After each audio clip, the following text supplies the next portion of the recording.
J'ai aussi reçu finalement la demande de M. le député de Terrebonne de la présentation d'une pétition non conforme. Est-ce que j'ai un consentement? Consentement.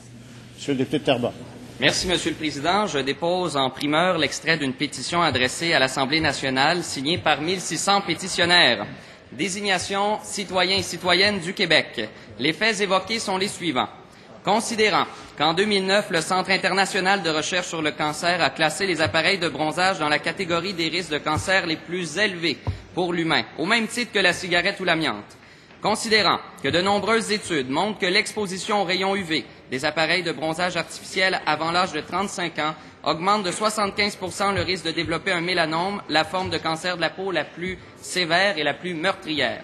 Considérant que chez les jeunes de 15 à 29 ans, le mélanome compte pour 11 % des nouveaux cas de cancer et que 70 % des utilisateurs de lits de bronzage sont des femmes de ce même groupe d'âge.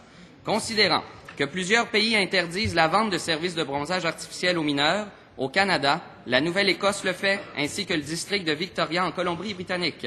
Considérant que l'Organisation mondiale de la santé recommande l'interdiction de vendre des services de bronzage artificiel aux moins de 18 ans. L'intervention réclamée se résume donc ainsi.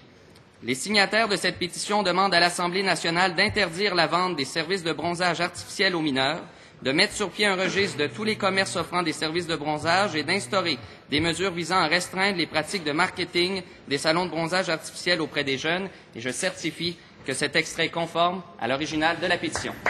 L'extrait de cette pétition est déposé.